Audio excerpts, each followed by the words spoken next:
National Herald ಪ್ರಕರಣಕ್ಕೆ ಸಂಬಂಧಪಟ್ಟಂತೆ ಇಡಿ charge ಶೀಟ್ನಲ್ಲಿ ಹಲವು ಅಂಶ ಉಲ್ಲೇಖವಾಗಿದೆ. ಆಸ್ತಿ ಸ್ವಾಧೀನಕ್ಕೆ ಕ್ರಿಮಿನಲ್ ಪಿತೂರಿ ಮಾಡಿದ್ದಾರೆ ಅಂತ ಉಲ್ಲೇಖ ಮಾಡಿದ್ದಾರೆ. ಸೋನಿಯಾ ಗಾಂಧಿ, ರಾಹುಲ್ ಗಾಂಧಿ ವಿರುದ್ಧವಾಗಿ ಗಂಭೀರ ಆರೋಪ ಕೇಳಿ ಬಂದಿರೋದಲ್ಲಿ ಏಪ್ರಿಲ್ 9ನೇ ತಾರೀಕು ಚಾರ್ಜ್ ಶೀಟ್ ಸಲ್ಲಿಸಿದೆ ಇಡಿ. ನ್ಯಾಷನಲ್ ಹೆರಾಲ್ಡ್ ಪ್ರಕರಣ ಇದು. ಇಲ್ಲಿ ಸೋನಿಯಾ ಗಾಂಧಿ A1, ರಾಹುಲ್ ಗಾಂಧಿ A2. ಆರೋಪಿ ನಂಬರ್ 1 ಸೋನಿಯಾ ಗಾಂಧಿ, ಆರೋಪಿ ನಂಬರ್ 2 ರಾಹುಲ್ ಗಾಂಧಿ. ಗಂಭೀರ ಆರೋಪವನ್ನು ಮಾಡಲಾಗಿದೆ. ಇಲ್ಲಿ ಏಪ್ರಿಲ್ 9ನೇ ತಾರೀಕೆ ಆರೋಪ ಪಟ್ಟಿಯನ್ನು ಸಲ್ಲಿಸಿದೆ ಇಡಿ. ಇದೇ ಏಪ್ರಿಲ್ 25ಕ್ಕೆ ಚಾರ್ಜ್ ಶೀಟ್ ಕುರಿತು ವಿಚಾರಣೆ ಕೂಡ ಶುರುವಾಗುತ್ತೆ. ಚಾರ್ಜ್ ಶೀಟಲ್ಲಿ ಏನಿದೆಯಪ್ಪ ಹಾಗಾದರೆ? ಬಹಳ ಇಂಪಾರ್ಟೆಂಟ್ ಇದು. ಏನಿದೆ ಈ ಚಾರ್ಜ್ ಶೀಟ್ನಲ್ಲಿ ಆರೋಪ ಪಟ್ಟಿಯಲ್ಲಿ? ಇವರಿಬ್ಬರ ಮೇಲೂ ಕೂಡ ಕೇಳಿ ಬಂದಿರತಕ್ಕಂಥ ಆರೋಪ ಏನು ಅಂತ ನೋಡಿದ್ರೆ, PMLA ಕಾಯ್ದೆ ಸೆಕ್ಷನ್ 3(4) ಅಡಿಯಲ್ಲಿ ಆರೋಪ ಪಟ್ಟಿಯನ್ನು ಮಾಡಲಾಗಿದೆ. 2021ರಿಂದ ತನಿಖೆಯನ್ನು ಜಾರಿ ನಿರ್ದೇಶನಾಲಯ ಆರಂಭಿಸಿದೆ. ಕ್ರಿಮಿನಲ್ ಪಿತೂರಿ ಬಗ್ಗೆ ಚಾರ್ಜ್ ಶೀಟ್ನಲ್ಲಿ ಉಲ್ಲೇಖ ಮಾಡಲಾಗಿದೆ. ಕ್ರಿಮಿನಲ್ ಪಿತೂರಿ ಮಾಡಿದ್ದಾರೆ ಇವರು. 2,000 ಕೋಟಿ ಮೌಲ್ಯದ ಆಸ್ತಿಯನ್ನು ಕೇವಲ 50 ಲಕ್ಷ ರೂಪಾಯಿಗೆ ಇವರು ಕೊಂಡ್ಕೊಂಡ್ಬಿಟ್ಟಿದ್ದಾರೆ. ಇಲ್ಲಿ ಈ ಬಗ್ಗೆ ತನಿಖೆಯಿಂದ ನಿರ್ಣಾಯಕವಾಗಿ ನಮಗೆ ಗೊತ್ತಾಗಿದೆ.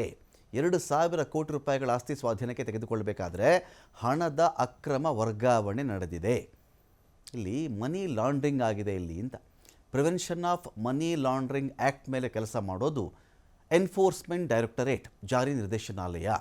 ಒಂದು ಕಡೆಯಿಂದ ಇನ್ನೊಂದು ಕಡೆಗೆ ಹಣ ಅಕ್ರಮ ವರ್ಗಾವಣೆ ಆದಾಗ ಮಾತ್ರ ಜಾರಿ ನಿರ್ದೇಶನಾಲಯದ ಪಾತ್ರ ಅಲ್ಲಿ ಬರೋದು. ಅದೇನು ನಡೆದಿಲ್ಲ ಅಂತ ಹೇಳಿದ್ರೆ ಅವ್ರು ತಲೆ ಕೆಡಿಸ್ಕೊಳ್ಳಲ್ಲ, ಅವ್ರ ವ್ಯಾಪ್ತಿಗೆ ಹೋದ್ ಬರಲ್ಲ.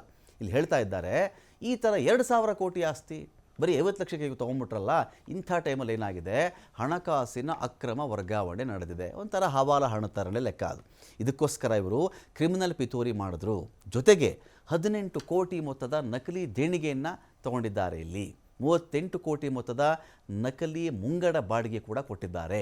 29 ಕೋಟಿ ಮೊತ್ತದ ನಕಲಿ ಜಾಹೀರಾತು ಕೊಟ್ಟಿದ್ದಾರೆ. ನಕಲಿ ಜಾಹೀರಾತು, ಆ ಜಾಹೀರಾತು ಖರ್ಚಾಯಿತು, ನಾವಿಷ್ಟು ಬಾಡಿಗೆ ಕೊಟ್ಟಿದ್ದೀವಿ, 38 ಕೋಟಿ ಬಾಡಿಗೆ ಕಟ್ಟಿಬಿಟ್ಟಿದ್ದೀವಿ, ನಾವು ದೇಣಿಗೆ ತೊಗೊಂಡಿದ್ದೀವಿ, ನಕಲಿ ನಕಲಿ ನಕಲಿ ಅಂತ ಆರೋಪ ಮಾಡಿರೋದು.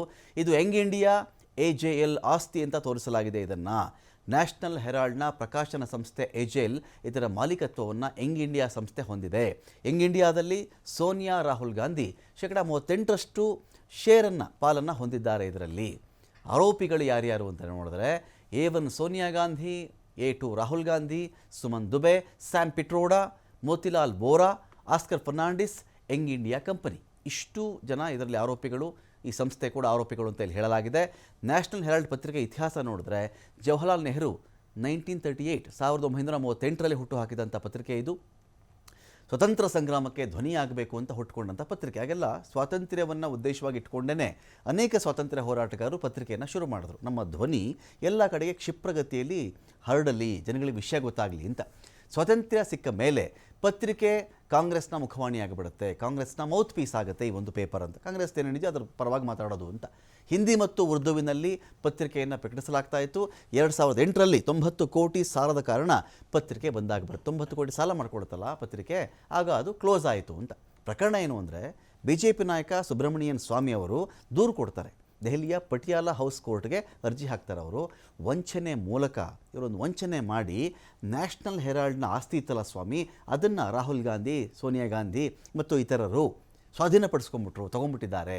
ಆ ಪೇಪರ್ ಆಸ್ತಿಯನ್ನು ಇವರು ತೊಗೊಂಡ್ಬಿಟ್ರು ಇವರು ಅಂತ. 2,000 ಕೋಟಿ ಮೌಲ್ಯದ ಹೆರಾಲ್ಡ್ ಹೌಸ್ ಕಟ್ಟಡ ಬರೀ 50 ಲಕ್ಷ ಕೊಂಡ್ಕೊಂಡ್ರು ಇವರು. ಈ ಬಗ್ಗೆ ಕ್ರಿಮಿನಲ್ ಕೇಸ್ ಹೂಡಬೇಕು ಅಂತ ಅರ್ಜಿಯನ್ನು ಹಾಕ್ತಾರೆ ಸ್ವಾಮಿಯವರು. ಜೂನ್ 2014 ಕೋರ್ಟ್ನಿಂದ ಸೋನಿಯಾ, ರಾಹುಲ್ಗೆ ಸಮನ್ಸ್ ಬರುತ್ತೆ. ಆಗಸ್ಟ್ 2014 ಇಡಿ ಎಂಟ್ರಿ ಆಗುತ್ತೆ. ಅಕ್ರಮ ಹಣ ವರ್ಗಾವಣೆ ಕೇಸ್ ದಾಖಲಾಗುತ್ತೆ. ಡಿಸೆಂಬರ್ 2015 ಪಟಿಯಾಲ ಕೋರ್ಟ್ನಿಂದ ಆರೋಪಿಗಳಿಗೆ ಬೇಲ್ ಸಿಕ್ಕಿದೆ. ಜೂನ್ 2022 5 ದಿನ 50 ಗಂಟೆಗಳ ಕಾಲದ ವಿಚಾರಣೆಯನ್ನು ರಾಹುಲ್ ಗಾಂಧಿ ಫೇಸ್ ಮಾಡ್ತಾರೆ. ಜುಲೈ 2022 3 ದಿನ ವಿಚಾರಣೆ ಆಗುತ್ತೆ. ಟೋಟಲ್ 12 ಗಂಟೆಗಳ ಕಾಲ ಸೋನಿಯಾ ಗಾಂಧಿ ಅವರನ್ನ ಎನ್ಕ್ವೈರಿ ವಿಚಾರಣೆ ಮಾಡಿದ್ದದ್ದು ಇಡಿ.